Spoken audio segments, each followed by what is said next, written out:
Bonjour, je suis Mohamed Touré, je suis senior manager chez Deloitte Côte d'Ivoire en charge du département consulting et je suis très honoré de pouvoir participer à l'Africa Digital Expo édition 2020 et au live qui va être réalisé ce jour avec un invité de choix, donc Monsieur Loïs Tamalgo, qui est vice-président des relations publiques Afrique subsaharienne chez Huawei. Bonjour Monsieur Tamalgo, alors est-ce qu'il est possible rapidement de vous présenter et de présenter vos structures? Merci. Je tiens d'abord à féliciter ADEX pour l'organisation de cet événement en hybride qui est une grande première et je crois un grand succès. Je suis donc Loïs Tamalgo, vice-président en charge des relations publiques pour l'Afrique subsaharienne de Huawei Northern Africa. Et je voudrais juste dire que Huawei est une entreprise de 194 000 employés. En Afrique, nous avons 9 000 employés, dont 75% de taux de localisation. Et nous avons 50% des réseaux 3G, 4G en Afrique que nous avons déployés dans plus de 50 pays où nous sommes bien sûr présents avec près de 17 bureaux de représentation et bien sûr un bureau, de détachement dans chacun des 50 pays bien sûr.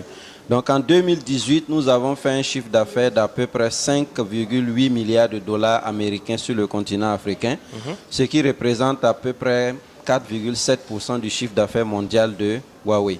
Donc en gros, voilà Huawei. Très intéressant. Huawei Northern Africa, nous avons 28 pays basés donc à Casablanca et couvrant de l'Afrique du Nord jusqu'en Éthiopie et en RDC.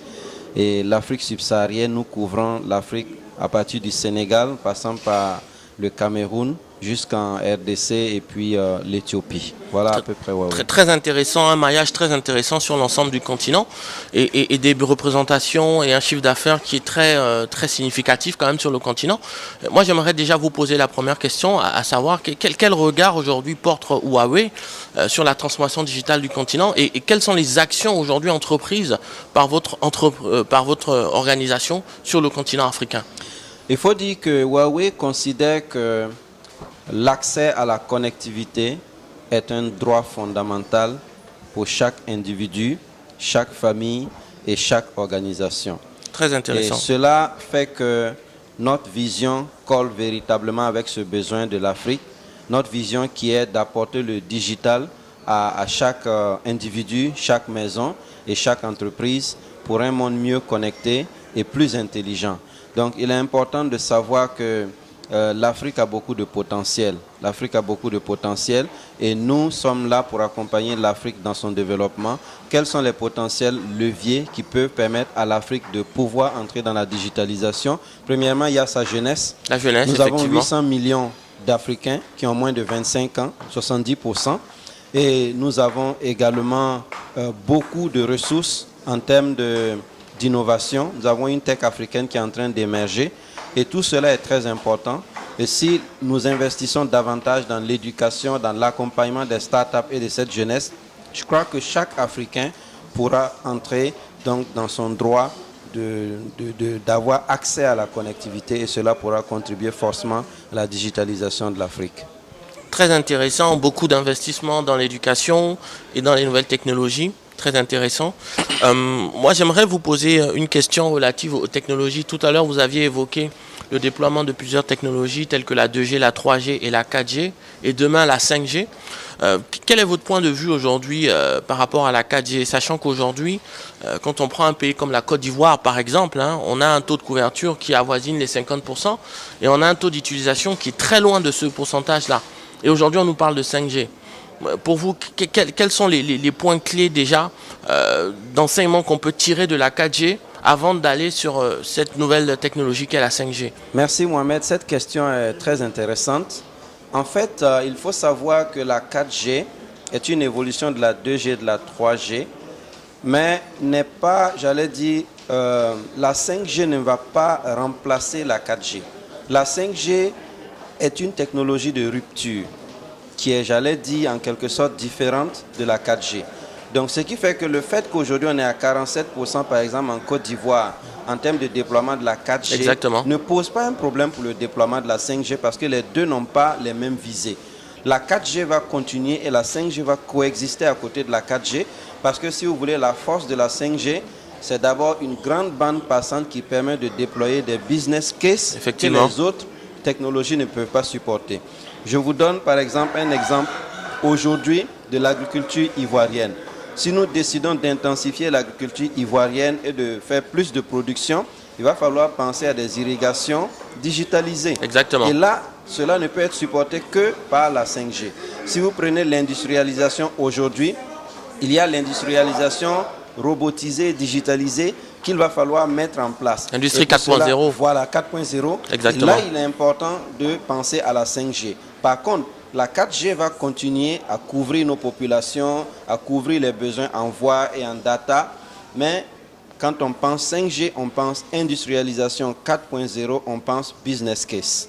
Très Donc, intéressant. les deux technologies vont cohabiter parce qu'elles n'ont pas forcément les mêmes visées. Très intéressant, je suis tout à fait d'avis sur ce sujet-là, qui est un sujet très intéressant, qui a beaucoup été échangé lors des normes qui ont été réalisées à Yamoussoukro par le ministère de l'économie numérique l'année dernière. Du coup, cette réponse m'amène à vous poser une question sur naturellement le déploiement de la 5G. On le voit aujourd'hui, la plupart des pays développés ont beaucoup investi sur des pilotes, sont en train de réaliser des phases de test sur cette technologie-là. Où est-ce qu'on en est par rapport à l'Afrique sur la 5G concrètement chez Huawei? Par rapport à l'Afrique, il faut dire d'abord que la plupart des réseaux 4G, dans leur structure de cœur de réseau, sont préparés à une évolution vers la 5G. Parce que la 5G a bien sûr sa version NSA et sa version SA. Voilà la non-standard, la version non standardisée et la version standalone. Voilà qui est. Donc, dans sa version non standalone, elle peut être bien sûr greffée sur la 4G. Donc, aujourd'hui, la plupart des réseaux 4G en Afrique sont prêts pour des tests de la 5G. Très bien. Donc, il y a aussi des pilotes qui ont été déployés dans différents pays, comme l'Égypte, le Maroc, et puis bien sûr l'Afrique du Sud, qui a aussi bien sûr déjà déployé sa version commercialisée. Donc, aujourd'hui, les discussions sont toujours en cours avec les différents gouvernements, les différents opérateurs, pour voir à quel moment est-ce qu'on peut déployer plus de pilotes. Et voilà, cela prendra encore un peu de temps, mais je crois que tout est en bonne préparation. Très bien, très intéressant. Peut-être une dernière question par rapport à cette nouvelle technologie. Les chiffres montrent que le déploiement de cette technologie coûte beaucoup plus cher, 3, 4, 5 fois supérieur, très souvent, au déploiement d'une 4G classique. Est-ce que vous avez des recommandations en la matière à destination des gouvernements pour qu'on puisse justement promulguer et essayer de vulgariser cette notion de pilote 5G de façon à ce que cette nouvelle technologie soit dans naturellement tous les foyers des Ivoiriens de demain? Mohamed, il est important de savoir que lorsque nous déployons une 5G non standalone, on part déjà d'un existant 4G. Le matériel à ajouter et les éléments à apporter ne coûtent pas encore beaucoup plus cher.